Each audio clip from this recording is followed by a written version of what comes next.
So this super high-class lady with great posture and manners is actually this country's top brawler, who's way too happy to punch some scumbags. This anime is really good and different, dude, so stick with me till the end. You're gonna love it. So let's get into the video. The lady asks the prince to repeat himself, and the jerk tells Scarlet Elvendimian that he's calling off their engagement. He announces to the whole ballroom that he'll marry Theronetsa Hopkins from the Hopkins baronial family. Everyone applauds and agrees like puppets. Theronetsa says she'll be very happy by the prince's side and will nurture the great love they share. The prince says that's beautiful, unlike the woman in front of him, who has an expressionless face, the one he's been playing fiancé with for 17 years. He even says Scarlet is a stupid and boring woman, that he couldn't take it anymore. Scarlet, all polite, says their marriage was arranged between her Vandimian family and the prince's royal family. So this little jerk can't just call off the engagement like that, since the marriage was decided before they were even born. Cal von Paristan says he can because Scarlet committed crimes, like mistreating Theronetsa at the academy because Cal paid more attention to her. Thing is, Scarlet had never seen that girl until today. He and the skank next to him are just framing Scarlet to ruin her life, and the brainless fools believe it. Cal says Scarlet is a prejudiced elitist who mistreated Theronetsa for being in the common course and not the special one like her. The scoundrels say whatever nonsense they want, and Scarlet accepts the end of the marriage and agrees to be the villain of the story. So no need to hold back anymore. Scarlet asks Prince Kyle for one last request. He asks if she wants money or jewels, but then Scarlet walks towards him and clenches her fist. She wants to smash her hand right into that skank Theronetsa's face and goes for the punch. With that said, Scarlet narrates her story leading up to this tense moment. As a kid, she always liked hitting others. Her brother Leonardo talks about the time Scarlet beat up the boy from the Alexia family, but it was for good reason. To save a commoner child, Scarlet never hits anyone without a good reason behind it. She told her brother she does it for the good of the people and her world. When Leonardo arrived at the crime scene, little Scarlet was stained with the rich kid's blood and laughing like it was something amazing. Scarlet pretends she doesn't like it, and Leonardo says she needs to stop the violence and behave like a proper lady. At a certain royal family ball, Scarlet met Prince Kyle, who was rude to her right from the first meeting, calling her dumb and ordering her to work for him. From then on, Kyle always bullied Scarlet in every way possible. All that was left for the Vandimian lady was to endure the frustration and anger and move on, because her father couldn't undo a marriage arranged by the royal family. When Scarlet turned 15, she entered the Royal Academy for Nobles. Her classmates admired her a lot, saying she had a classy air about her, and she got first place in the aptitude exam. The pride of the nobles, the Ice Rose. Kyle obviously grew up to be a bigger jerk and wanted to make her his slave. By this time, she was already used to hearing the prince's nonsense. The guy is ridiculous, wanting her to buy his lunch right when the class bell rang. He went to her classroom and grabbed her by the uniform collar. A clueless guy with no character or manners. She even threatened other people not to rat him out to the teachers. In a private conversation with Scarlet, he said he hated how he was treated just because she's in the special course and he's in the common one. Besides having no character, he's incompetent. Scarlet understood why he was more irritated than usual. Prince Kyle grabs a knife and threatens to cut Scarlet's silver hair, saying he'll show it to the classmates in the common course. Scarlet is just about to punch him, but then Crown Prince Julius intervenes and tells the couple to stop their little squabble. He climbs down from the tree and says it's because of this kind of attitude that Kyle got demoted to the common course. The younger brother is all pissed off, and Julius apologizes to Scarlet for his brother's behavior. The Vandimian lady says it's nothing, since he always acts like this. Julius turns on the alarm and says he heard his foolish little brother was treating his fiancée in a very immature way, but he hopes the knife threats aren't a frequent occurrence, and tells Kyle to give him a good explanation. Kyle says it was Scarlet who bothered him too much, and orders his lackey, Sigurd, to remove Julius from a scene. But a mere servant can't remove a member of the royal family, especially the crown prince. With that said, Kyle says there will be payback and leaves. Scarlet thanks Julius for his help in saving her, but the prince actually saved his brother from getting a beating. Scarlet is impressed by his sharp observation. She asks what Julius was doing up in the tree. He replies reading a book, because doing it in the classroom just attracts more and more bootlickers to him. Scarlet really wished the members of his group could hear that. And she explains that in the kingdom of Palestine, there are two princes. Julius, the eldest son of the queen, who doesn't tolerate injustice, which made the corrupt nobles want to crown the jerk Kyle. Thanks to that, there are always conflicts between the two factions. Julius says he wouldn't mind spending more time in the classroom, since he found something much more interesting than a book, but Scarlet doesn't like that look in his eyes. At school, the aptitude test results came out, and Prince Julius got first place, taking Scarlet's usual spot. Everyone is impressed that the guy got top marks in every subject. Scarlet only didn't get top marks in fencing and magic, because the teachers, out of mere whim, said her sword handling was unsatisfactory and her magic circles were sloppy. She's annoyed that Julius got first place. And speaking of him, the guy shows up and whispers in Scarlet's ear that it was way too easy to get top marks. Scarlet takes this as a challenge, and from that day on, the two became almost like rivals. Scarlet managed to get first place again, but Julius told her it was good to see her putting in the effort outdoors, and that he let her win, patting her head, so much so that her classmates think there's love in the air. Scarlet started avoiding Crown Prince Julius. At sunset, Julius thinks it's a pity his brother has such an interesting fiancée, and says that of all the animals he's observed, Scarlet is the most intriguing one. She gets mad about it. The guy sees her as a rare specimen and is just studying her. From then on, she stored up a lot of rage and stress, spending years dreaming of the day she'd beat up the princes. Cutting back to the present, she throws a punch into Theranetz's face, who falls down beautifully. After that, Scarlet puts on her gloves and says everyone's going to get hit. After all, they're all Kyle's disgusting noble followers, putting the guards to sleep with magic. Scarlet starts beating up everyone. The disgusting guys blurt out that they own slaves, and we're hoping that with Kyle becoming king, the legal slave trade would become a reality. With that, Scarlet will take great pleasure in finishing them all off, and that's exactly what the Van Diemen lady does. One of the nobles remembers her nickname, the Furious Beast Lady. Scarlet, with blood on her face, invites Kyle for one last dance at this ball. Scarlet punches the jerk right in the face, ignoring the warning from her brother Leonardo and the arrival of Prince Julius. Now she feels much more relieved. Scarlet is pissed to see Prince Julius in her presence. He says he came after hearing about the ball situation, but wants to know the reason for all the violence. Scarlet says those nobles committed horrible crimes she dares not repeat. Plus, they didn't reflect on their mistakes and acted totally selfishly. Julius asks her to be more direct. Scarlet simply got angry and beat everyone up. Julius believes it must have been a spectacle, Scarlet's fist pounding everyone.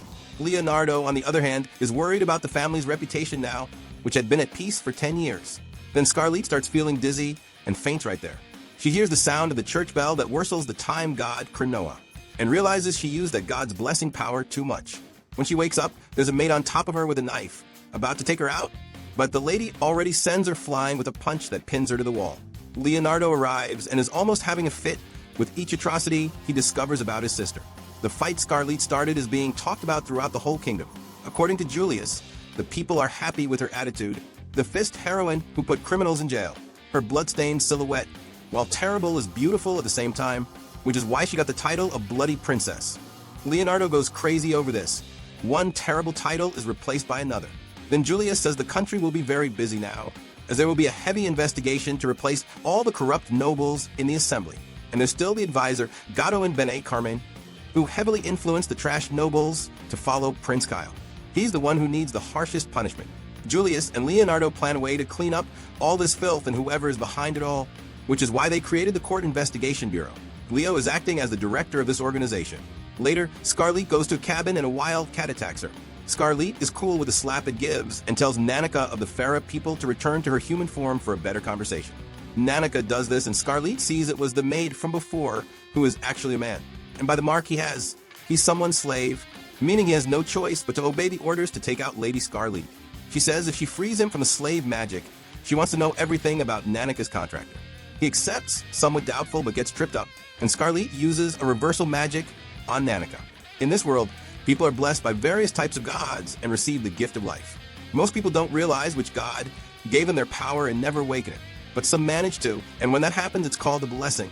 Scarlet reversed the time of Nanika's body to the moment before he was a slave. This is the blessing of Cronoa, the god of time, the power of reversal, and that's the reason the royal court wants to capture her.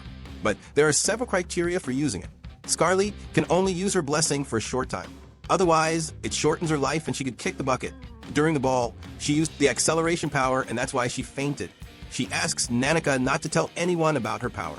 Nanika says his contractor is the noble Godwin, who ordered him to take out the bloody princess because she beat up his son, a guy named Rain who was involved with Prince Kyle. But Nanika didn't want to kill her, just gather information on the Van Diemen Duchy. Godwin is a trash human being who makes people infiltrate nobles' houses like Nanika did, to dig up dirt on the nobles, thus forcing them into trafficking people and taking bribes, obliging them to side with him. With that said, Scarlet decides to take down Godwin. But Nanika says it's better to ask Director Leo for help. Scarlet, however, wants to beat the crap out of the old man before her brother and Prince Julius capture him. After all, for Scarlet, Punching whoever irritates you is basic lady etiquette. Nanika says that once a month Godwin appears at a slave auction, which will happen in a week. For this, they need to get information from the merchants to find the location of the criminal event. The two form a duo and head out on the mission. Julius heard everything from outside the cabin. The two head to the commoner part of the kingdom 3 days later. Prince Julius is following them and wants to see how Scarlet will handle the Godwin situation, with the goal of doing his social study. Because when he becomes king, he wants to truly change the country. So he needs to be present where the people live to understand their difficulties and hardships. But in reality, Julius just wants to have fun watching Scarlet punch everyone. With that said, some vandals show up wanting to rob them, and Scarlet is already ready to punch the worthless scum. Nanika says he wants to know where John Key, the middleman, is, but the guys aren't going to talk easily. The bandits really just want to rob the defenseless nobles wandering around. Scarlet uses her Cronoa acceleration and doesn't spare any of the sorry lot, delivering satisfying punches and kicks. One of the bandits finally recognizes Scarlet and calls her the punching princess. The lady now wants the pertinent information, and the thug wants her to spare his life, so he spills everything about John Key. But he still gets beaten up. Scarlet wants to know why Julius did nothing and just watched. He says he was marveling at the performance. Julius goes to extract information from John Key and manages easily, with his bluff that John Key spilled the slave info to other merchants. On the way back, Scarlet and Julius want to know how to infiltrate a slave into this criminal auction and look at Nanika, who has an idea. A noble from the kingdom of Palestine is surprised that Lady Scarlet showed up to acquire a slave. But even if she wants a slave in secret from her father, dealing with a scoundrel like John Key will only stain her reputation. Scarlet says she can't find him and asks what Zadarin's relationship with John Key is. He says they aren't close. The two just have a contract where John Key brings him slaves who fled from the suburbs and have eccentric value like elves, dwarves, winged folk, demons, and beast folk. The beast folk representatives have the highest value, like Nanika, who's with Scarlet. She wants to know how Zadarin found out about Nanika. He says it was by his appearance, and Zadarin says this beast folk slave of Scarlet's is a great calling card. The lady is furious and holds herself back from wrecking this creep's face.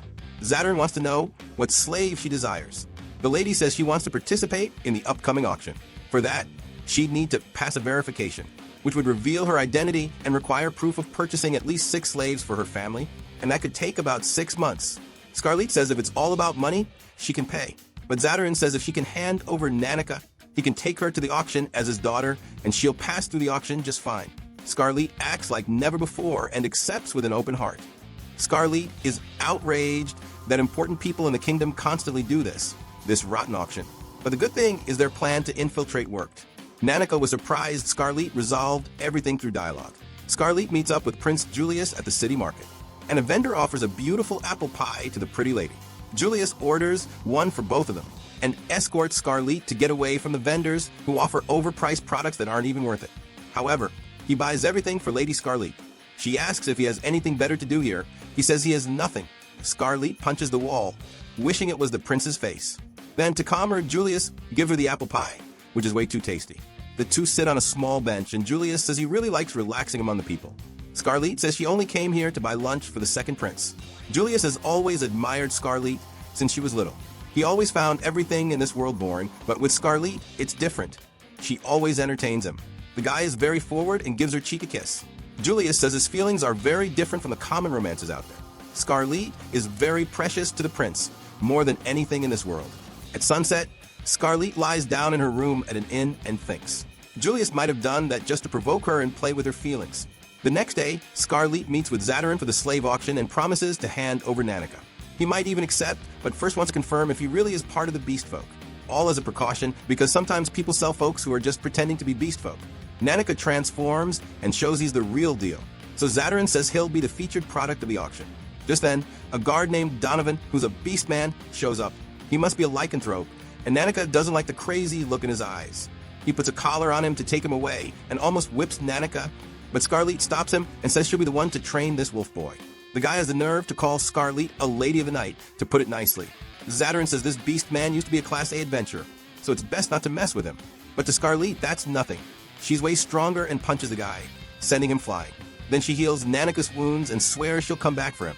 Zadarin is now scared shitless and will do everything right for Lady Scarlet. Her brother Leonardo arrives, angry, and wants to hear all the crazy stuff she did. The auction will happen in 2 days at night, and Leonardo needs to prepare everything on time. Write the plan, gather the soldiers, etc. Leonardo asks Scarlett to return home, but the brawler doesn't want to. Since the day she broke off her engagement, a lot of things have happened. That's why she doesn't care about anything anymore and can't hold back from hitting those who deserve it. Plus, she's met many children in horrible situations having to beg for food. Since she was very young, she thought it made no sense for good people to suffer so much while rotten people get away with it. That's why she wants to beat up the filthy nobles to take out her anger. No one is better suited for this than her, a duke's daughter, who can do it and get away with it. Leonardo is worried about the family's reputation if Scarlett keeps beating up the kingdom's nobles. Leonardo says there are suspicions that Godwin is also involved with Vanquish, an empire that's been in a cycle of conflict with Palestine for 300 years. They're mostly a military nation specialized in dragon riding. However, since the latest ceasefire, the two countries have been trying to build a friendly relationship. Leonardo reveals that the individual link to Godwin might be from the aerial assault troops, the Crimson Celestial Dragon Order. Speaking of the rat, Godwin is pissed that Scarlett is messing up his plans and asks a soldier from Vanquish to eliminate her. He leaves on his dragon, and the skank who was with the second prince shows Godwin a firearm given to her by Palmia. He's never seen this type of item before, and the hag demonstrates its firepower. She tells Godwin to use it against anyone who gets in their way. Scarlett arrives at the auction and Zadarin gives her a mask to enter the venue. Julius tells Leo that if the Crimson Dragonite Order of Vanquish is involved, it's actually better that Scarlett got in. There's no time until the auction, and for undercover agents, only 10 from the Investigation Bureau could go. Plus, they'd have to lose their weapons to enter. Exactly for that reason, Scarlett can handle everything even unarmed with her power. Thus, Lady Scarlett's new nickname will be Fist of Salvation. Leo's team is prepared, they just need Scarlett's part to work and for her to give the signal. Scarlett enters with Prince Julius and has a request for the blondie. She offers her unshakable loyalty to the royal family until the day she dies in exchange for this favor. Julius doesn't like that. He wants Scarlett to swear loyalty only to him. He's very forward and wants it now. Scarlett says it's not worth it to coerce her like that, you charmer. Godwin is watching the stage from above, so Julius says they'll show him the biggest beating he's ever seen. Because now the old man is going to get beaten up and become Scarlett's punching bag. Underground, an elf mother is taken out as a product, and there's nothing the imprisoned slaves can do. Nanika tries to calm the child and says everything will be okay. Scarlett runs into some rotten scoundrels on the way and wants to have fun with them before the main course. Without any mercy, Scarlett beats up everyone there to the sound of a classical Beethoven symphony. She kicks and punches all over the place and ends up finding Godwin. His son already freaks out at Lady Scarlett's presence. He tries to summon his lightning magic to attack Scarlett, but Prince Julius uses his ring that nullifies magic to stop it. Godwin realizes right away that if he can use that royal artifact, it can only mean the prince himself is there. The most beautiful blondie terrifies everyone. The rotten nobles refuse to believe it's Prince Julius, and so they call for the beast man Donovan, whom Scarlett defeated earlier. But the guard Sigurd cuts the beast's arm off before he can do anything. Scarlett, with a smile on her face, sends all the criminals flying, causing the biggest chaos at the auction. Leo went to check on the mission and was horrified by the blood on his sister and all the unconscious people.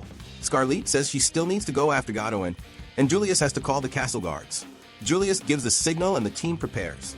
Leo uses clairvoyance magic and finds out where Godwin and his son are. They are fleeing towards a staircase leading to the roof, and a vanquished knight is there. Scarlett takes off her shoes and uses her time magic, rushing off to smash Godwin. With her superhuman speed, she's capable of that. Scarlett appears before the vanquished knight can kill Godwin with his dragon. The guy is so impressed he proposes to the lady, but immediately gets punched in the face and sent flying. Not even the dragon is a match for Scarlett. This only made Alflame fall even more in love. Because of this, Scarlett hits him more, but the guy is resistant and keeps getting up. Although he's all shaky, Scarlett knows very well who the lovesick redhead is. He's the Prince of Vanquish, and his duty is to finish off Godwin, as they don't care about an old man who sold out his own nation just to get a high position in the Vanquish Empire. He almost finishes the old man off, but Scarlett won't let him take her prey, and so Alflame grabs Scarlett by the ankle, which isn't very chivalrous. Scarlett sees the man as confidence as robust as his physique. Alflame reveals that his blessing from the goddess of steel, Meteor, allows him to metalize his body, and no physical attack works against the Prince of Vanquish. Scarlett says there is a way to beat him and knees him in the face, repeating it many times. Alflame seems to enjoy getting hit, as he doesn't stop complimenting the Lady Brawler. However, while his body may be steel, his mind still takes the impact, and thus he suffers a concussion. Scarlett grabs the crazy guy and sends him flying back to Vanquish. To avoid getting beaten, Godwin reveals that he used Theronetza to break off Scarlett's engagement. Now the lady really wants to make him pay for the humiliation she went through. Then Godwin says it was all Veronezza's idea, and that her true identity is that she's not from this world. Using the power of a goddess, she was reincarnated into this world after kicking the bucket. Zadarin tries to escape from the prince's guard, and before that wants to take the beast man Nanako with him. But Leo, Sigurd, and the crew arrive to mess things up. Scarlet is surprised that Veronezza is behind everything, but what she really wants is to smash Godwin's face in. The old man says Scarlet can have anything she wants with the power he has. So the bloody lady really just wants to punch a filthy old man who's rotten inside. Scarlet uses overclock magic, making the world move at 1/100th of its normal speed. She's the only one who can move within this field. With this, Scarlet lands multiple punches on Godwin, for the kingdom, for Nanaka, for herself, and for the pleasure of hitting someone. Thus, the beautiful lady satisfies herself and the scoundrel flies and smashes into the wall. Scarlet used her blessing too much, causing her silver hair to turn a bit black and her hands to bleed. She falls, but Julius catches her and uses his healing on her. The group arrives to help her, then Godwin surprises them with a firearm and shoots to take the lady out. However, Julius steps in front to protect her. Godwin is all happy that the prince decided to play the hero, but Scarlet doesn't waste time and immediately lays into Godwin. She grabs the necklace he had, given by the young saint who holds the power of the goddess Palmia. Scarlet doesn't care about that and wants to beat Godwin until he kicks the bucket. With that, he goes flying, and Scarlet says she's avenged Julius's death, but the guy is perfectly alive with his healing magic, and he asks if Scarlet was sad. She says she's very happy that Julius is okay. Veronezza goes hooded to the prison and enchants the guards to obey her. Her desire is to marry a handsome prince and live a fairy tale romance, being the most beloved princess of all. Her perfect happy ending. Godwin thanks Veronezza for coming and says he'll do anything for the goddess Palmia if she gets him out of his cell. Veronezza says she's grateful for everything and happy for Godwin's services. So she enchants the old man with the blessing of the goddess Palmia and places a vial inside the cell. She leaves and lets Godwin poison himself. Now Veronezza wants to finish off the villain of her story, Scarlet. The brawler lady visits her school friends to chat. Everything was going fine, but then Prince Julius shows up to torment the poor girl again. She says his presence is a bother here, but her friends don't think that at all. It's actually an honor for them. With that said, Julius asks to borrow Scarlet to have a private conversation. The two girls are freaking out about the vibe between them and want love to blossom. Julius says he investigated Veronezza, but found out nothing from his brother Kyle. Because of this, Scarlet wants to know if something is missing. Julius asks about her hair, and Scarlet says there's nothing to be done, but she has considered going to the hot springs that relieve the physical and mental stress from blessings. Julius thinks that's great and starts picking flowers, talking about how his parents met by a lake, observing nature. Julius's father, with all his love, gave a flower crown, just like Julius does now for Scarlet. He needs her to make his world shine and be fun. These forward words would touch anyone, especially with him touching Scarlet's face. But the guy calls her his beloved toy. What a crazy bastard. Scarlet gets furious with Prince Julius and really wants to punch him. So she asks Julius to let her punch the bastard in front of her with all her hatred. Scarlet tells Leo she'd like to travel to the hot springs, but he thinks she's just making up excuses to hit someone. Leo had thought she and Julius had made vows of love, and now that he knows the truth, he's disappointed. Leo remembers that Scarlet always wants to travel around this time of year. Could her next victim be the saint? But Scarlet says she'd never do that to someone as important to Palestine as the saint. With that said, Leo permits the trip, and Scarlet goes with a smile on her face, but she'll have to travel in the company of Prince Julius. Julius reveals that since the Godwin incident, the movements between countries have gotten weird. They cleaned out the corrupt nobles, but the palace is still in chaos. From the carriage, you can see the starting point of the pilgrimage destination, the Wall of Impurity. Inside this place is a Pominism church whose priest is a greedy, immoral merchant named Sargon, the opportunistic parvenu. Now Scarlet has someone to punch. However, the gate closes to prevent the pilgrimage from happening. Julius complains about this childish attitude, and another priest named Jarmov shows up talking nonsense. He looks like a bad guy, and Scarlet is dying to punch his face in. So Scarlet uses Krenoa's blessing and forces her way in with Julius. The soldiers run away because they realize who Lady Scarlet is. Then Jarmov wants to fight, but Scarlet stops him with a spear, sends his iron ball right back at him, and then sends him flying into space. Scarlet and Julius go to meet Saint Diana. The prince wants to talk in private about the pilgrimage to the Holy Land. Then the saint appears, calls Scarlet Big Sister, and is all happy to see her. Julius says the saint should greet him too, but that attitude isn't suitable for a saint, according to Julius. Diana is furious with the prince and tells him to get lost. She doesn't want any man touching her and asks Scarlet to beat him up. Little does she know the protagonist wants to do that all the time, but holds back.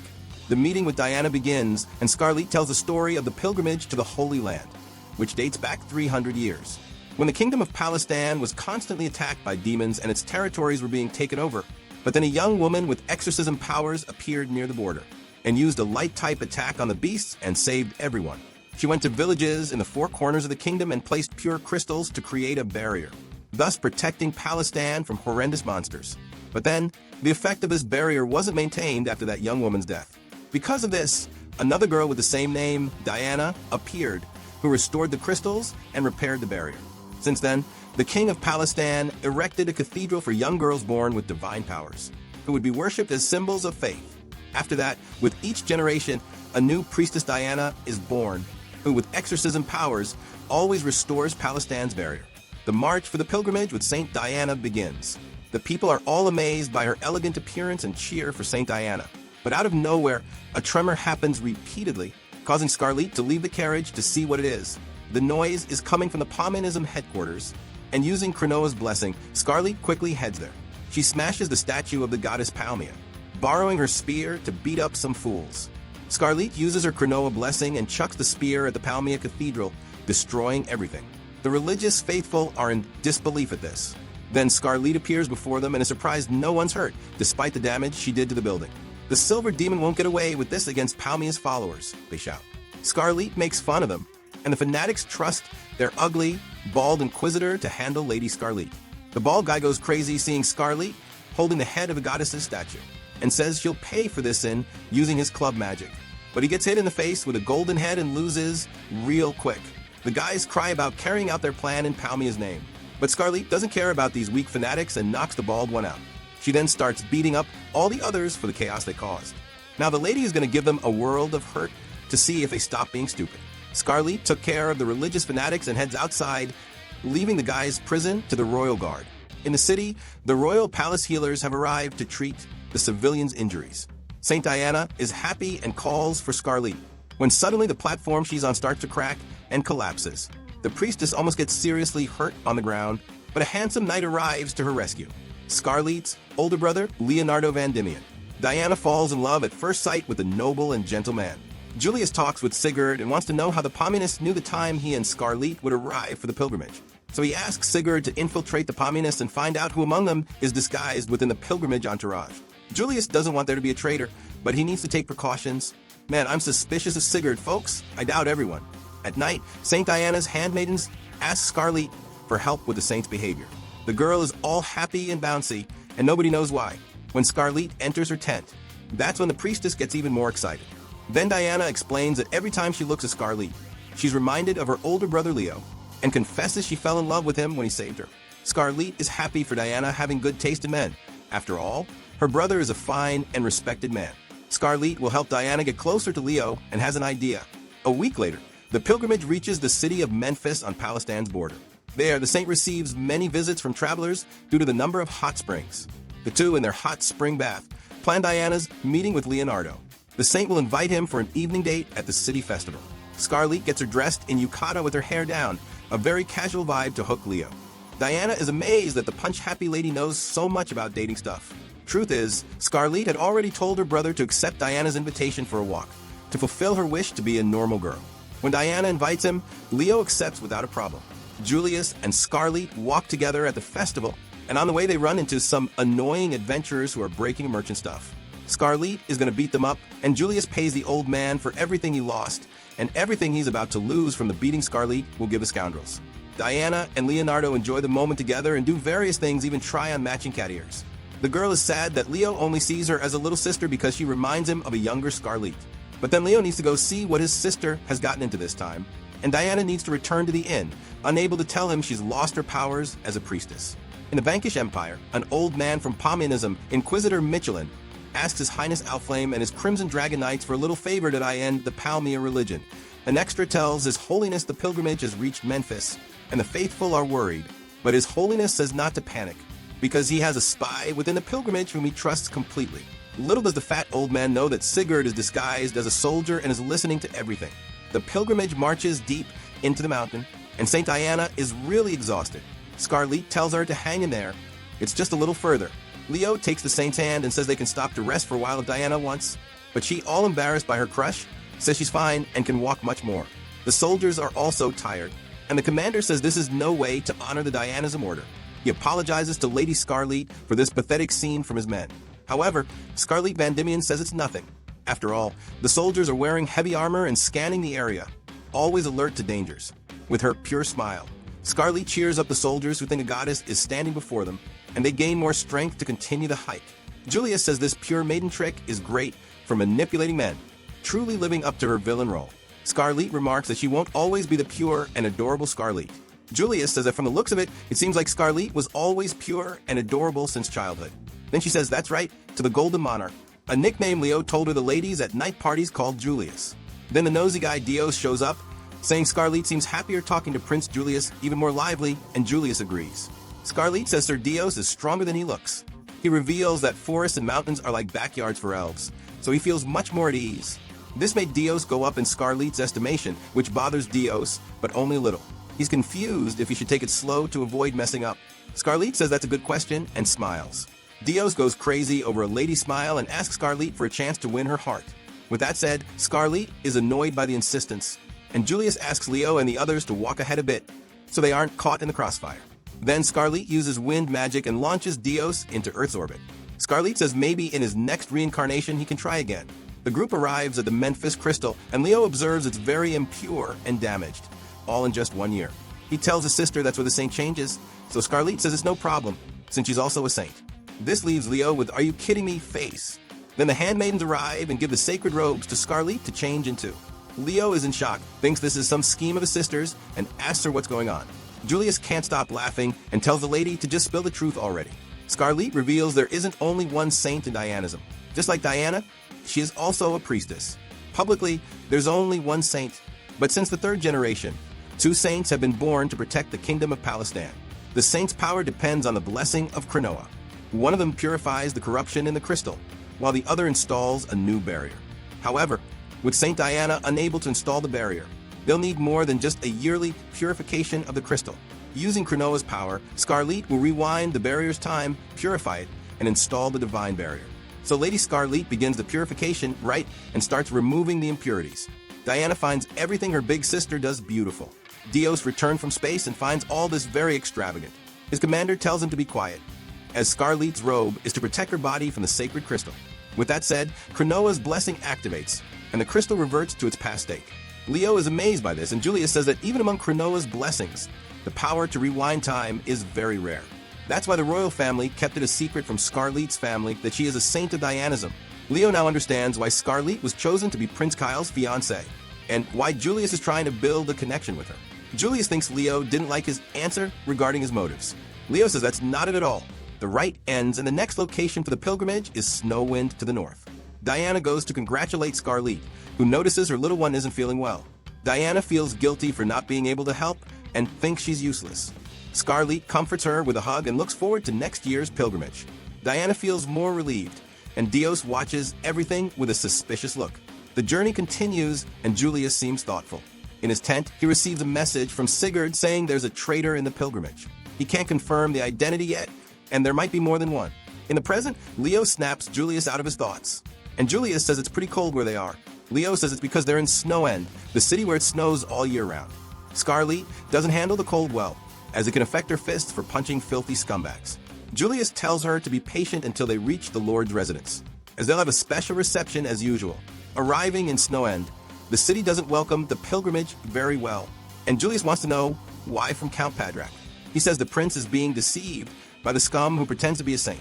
The commander doesn't like the way the old man talks to Saint Diana, but Padrak doesn't care and says he knows the pilgrimage just steals money from the cities it passes through, and he won't let that happen to him. Padrak won't give a single cent of his. The commander says no one would take anything not meant for the pilgrimage.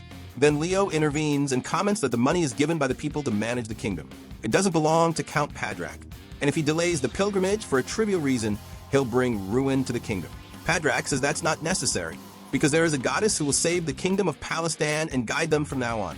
He shows them the new guardian angel of Palestine, the saint of the Paumanism religion, Veronetza Hopkins. The skank had been waiting for Scarlet, the great villain of the story, for a good while. The punch-happy lady says she hasn't seen her since Prince Kyle's ball. One of the extras is the son of a priest Scarlet wrecked at the ball. And Julius says even though he's a noble, he's easy to forget since he has no aura or presence. Scarlett says it looks like the baby is going to cry and can dry his tears with her fists. Veronezza says the clown show is over and uses her blessing to enchant her faithful cattle. She asks them to do anything for her. Julius tells everyone not to breathe in the pink mist. And Hopkins says this is the captivation blessing. So Scarlett figures out that's what the skank used to enchant Prince Kyle and make him break off the engagement at the ball. Even though he's dumb, that was too much even for him. Now it all makes sense. Hopkins wants to see the ugly look on Scarlett's face, asking if the lady liked Prince Kyle and wants her to suffer a lot. Scarlett wants to know if Veronezza's blessing doesn't work on women. She says she'd gain nothing by enchanting women. That's a given. Now the brawler lady is prepared, and her heart beats with joy seeing Veronezza's face, knowing it's about to get all disfigured by the violent lady's fists. With that said, the skank sends her army of cattle to attack Scarlett and ignore the others. Julius and the others defend her, while Scarlett tries to cast a sleep spell, but the No-Aura noble stops her with a silent spell, saying her tricks will never work. Now the Palmia mages use a chain spell to restrain Scarlett, and she knows her biggest weakness, since she fights hand-to-hand, is spells that restrict her mobility. However, Scarlett came prepared for these annoying obstacles, and uses her scarlet earrings to break the spell. They were made from specific red crystals that nullify movement-locking magic. Thus, she can beat up all the extras without any difficulty, even delivering a mighty kick that breaks the ground. Veronezza orders her lackey to stop Scarlett from getting any closer. The hot blonde doesn't like Veronezza's tone, but she'll follow orders and detain Scarlett. Isabella, the punishment of love, uses her whip, but Scarlett runs without worry, dodges, and delivers a fine kick to Isabella, knocking her out. She approaches Veronezza and says she didn't get hit enough of the ball and lands a punch. But the skank uses the stolen magic from Saint Diana and protects herself. Then the traitor shows himself and takes Diana hostage. The commander wants to know what this nonsense is, and Dios, who didn't even want to get involved in this big problem, says it's best for everyone if nothing happens to Lady Diana, and holds a knife to her neck. He's an inquisitor of Palmanism too. Dios negotiates a trade of the two saints. If they delay, he might hurt Diana. Leo quickly agrees to the trade and hugs Saint Diana to calm her. With that said, Dios and Veronezza leave with wind magic, and the skank gets away unscathed. Scarlett collapses on the ground, exhausted from using her blessing. Everyone is okay, and she relaxes in the prince's arms, asking to at least be allowed to land the final blow on that skank Saint Veronezza. Scarlett wakes up in a sacred world and meets the god Cronoa, who says he hasn't seen her since she was a fetus, when he gave her her powers. Scarlett thanks him for his great kindness. Cronoa is surprised she's so well behaved, since in the human world she's so violent. Scarlett says it's for the sake of the innocent. Because of this, Cronoa has a favor to ask the punch-happy lady. He'd like Scarlett to recover the saint's blessing from Veronezza, the Palmanism priestess who stole it. He says it all started because of the love the goddess Palmia feels for him. Scarlett is doubtful about this. Cronoa says she's very jealous and didn't like him giving blessings to humans. So between Diana and Scarlett, who received Cronoa's blessing, Palmia decided to take Diana's. But gods are forbidden from interfering directly in the human world. So Palmia decided to use a pawn, Veronezza Hopkins of Palmanism. Palmia created her avatar from a piece of her own hair so it could have a fraction of her powers. But even being a goddess, it's impossible to create a soul for a body. Therefore, Palmia used her powers in another world and ended the life of a schoolgirl to take her soul, placing it into her new avatar. The soul she stole belonged to Theracia Himemia, and now that she's in Palestan, she's the personal agent of the goddess Palmia. The goddess is using her to ruin the people who receive Cronoa's blessing, and destroy the blessing that protects Palestan from all the monsters and evils around it. Scarlett gets more furious than usual. She made Diana suffer and put the kingdom of Palestan in danger for a trivial reason like jealousy? What a piece of work. Then Cronoa gives her a pocket watch from the god of spacetime. If Scarlett holds it up in front of Veronezza, she'll be able to recover Saint Diana's blessing. Plus, the brawler lady gets an upgrade to her Cronoa blessing, maxed out to its limit. She can feel free to test it out on punching bags with the faces of dirty nobles. Scarlett tests her new powers and punches everything. Now she's finally going to land a hit on a target worthy of all this power. 7 years ago, in a small village in the kingdom of Palestan, Sonia and her friend had a silly kids argument. That night, her mother read Sonia a book about Saint Diana, hoping she'd be kind and gentle like her. Sonia just couldn't take it seriously. After all, she'd just fought with her little friend. Sleepiness took over, and Sonia drifted off. Suddenly, she had this weird dream where a lady appeared and gave her a divine power, saying that from now on, Sonia would have the blessing of Saint Diana, becoming the new priestess of Dianism. The little girl woke up feeling her new powers and went to tell her family she'd become a saint. They didn't believe her at first, but then Sonia showed them Saint Diana's barrier power, and her parents were totally shocked. Her old man wanted to announce it to the whole village. That day, Sonia's life was about to change forever. A simple village girl had no idea what was in store for her. Sonia looked out the window and saw the whole village kneeling and praying for her. At first, she thought it was amazing how popular she'd already become. Sonia went to her friend Mary and apologized for their fight the other day, but now Mary felt awkward and thought it was weird to be friends with a saint. Her father said everyone must bow before Saint Diana, and Sonia started feeling weird about the whole thing. In the distance, she saw the religion of Dianism approaching. These faithful followers and knights had come to take the new Saint Diana to the capital of Palestine, because all the citizens were waiting for her. Sonia's father wished her a good journey, but not as his daughter, as Saint Diana, a perfect being placed on a pedestal.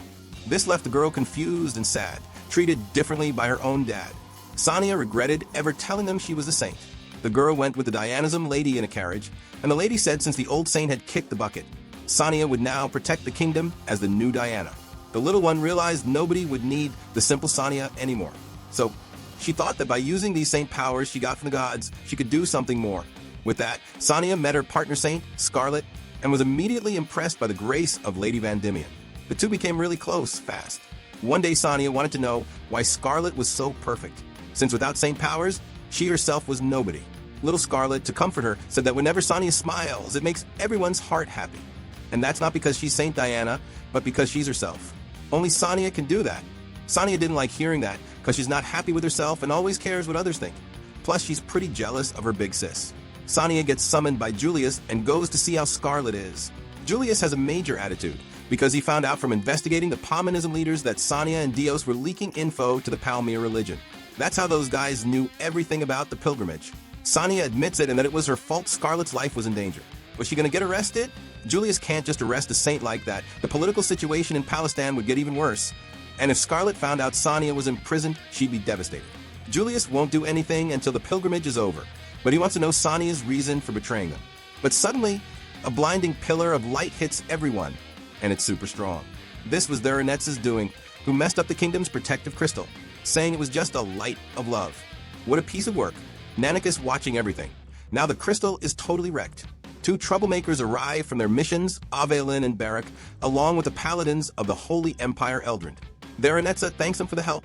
Barak looks around for Old Man Michelin, who represents Vanquish, and Avelin wants to know if the troublemaker managed to get help from the country of Falconia. Looks like everything's going according to plan. Lots of countries are joining Paumanism. With that, Nanika tries to run off and report this, but gets discovered and taken out by Theranetza, who remembers he's a partner of Scarlet. Leo informs Julius that the crystal is toast, which is why a bunch of monsters are heading for Snow End right now. Julius wants to know how long until the creatures arrive. Leo says less than an hour and there are a few hundred of them. Julius is suspicious. Monsters don't usually team up in such big groups. Something's fishy here. Leo says the city soldiers won't last much longer. So Julius gathers his Holy Order troops and orders them to evacuate the citizens, taking them to the central square and then out of the city. Right after, Sigurd shows up and says Falconia and the Holy Empire of Eldrand have declared war on Palestine, and armed troops are on their way. Julius is speechless at the challenges the gods are throwing at him. He orders Leo that after the troops evacuate Snow End citizens, everyone needs to fall back, and, along with the saint, return to the cathedral in the capital. Julius will head back first and ask Sigurd to go with him. Sonia notices something weird happened with that light and regrets everything she did, and that her big sis is in that state. She can't make anyone smile and says her heart is too rotten to make anyone happy. Suddenly, the traitor Dios shows up and knocked out all the guards. Sonia says she won't give any more info to Paumanism, but she can't forget why she did all this in the first place. One day, the Dianism faithful gave up on Sonia and decided to look for a replacement. In a moment of anger and frustration, Sonia is surprised by a rookie knight who just joined the Holy Order. His name is Dios. The knight said she could get the blessing's power back. Since the powers come from the gods, a human can't normally get it back.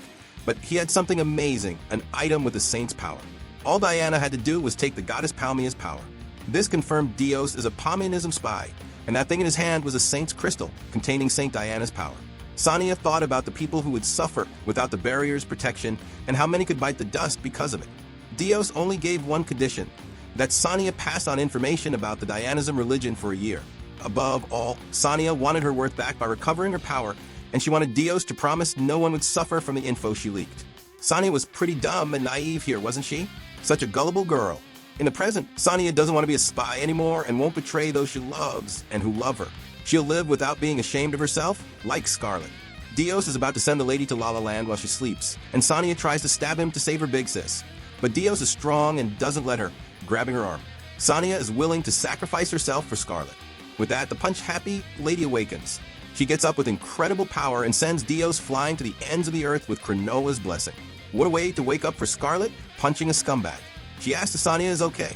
Julius, on his way to the capital, says the crystals, destruction, and the invasions from other countries are surely the work of those Paminism lunatics. Then, descending from the sky, comes a soldier from the nation of Vanquish who wants to speak with Prince Julius. His name is Jean, vice captain of the Crimson Celestial Dragon Order. Jean gives Julius a message from His Highness Alflame, and he can't believe what he's reading. Meanwhile, Dios is captured and gets a beating from the Palestine soldiers. Dios plays the nice guy and says he'll help them with the monsters if they untie him. But he's not to be trusted. Scarlet arrives to have a chat with the half-elf. But the guy is quick and cuts the ropes to escape. But Scarlet yanks him back and says she knows everything about Dios from St. Diana. Scarlet wants to know what Dios truly wants. Because when Sonya fell from the platform, he was the quickest to react and was really worried about her. Dios then reveals he is Sonya's half-brother, sons of the same father. He doesn't know if Sonya knows about him, and Dios wanted to get revenge on their father who abandoned his mother. Then he found out about Sonya's existence, the cutest little sister in the world to him. The guy just melts and gets all weird. Scarlet is creeped out by the weirdo and his strange reaction. Dios only joined Paminism to help his sister, who lost her blessing. He only trusted Darenetza because of that. But since Sonya doesn't want her power back anymore, Dios wants to cut ties with Paminism too. That's why, to get Scarlet to trust him, he gives her a letter with valuable info about Palmia. But the main character doesn't care and tears the letter up. Angry, she says no one will trust the guy because of a simple piece of paper, whether he wanted to or not. Dios put the lives of many citizens at risk, regardless of his intentions being to help his sister get her blessing back. If Dios really wants to help, he needs to open his heart to Sonya. Scarlet gave Sonya a classy scolding and said she needed to apologize to everyone and accept her punishment. But for now, it's alright. Scarlet says Sonya is way stronger than Dios imagines. My dude, that's another episode wrap-up for our Punch Happy Ladies anime. If you've made it this far, drop a like and subscribe for the continuation next week. Hit the bell and check out more videos in the description so you don't miss a thing. Thanks for the constant support, and peace out.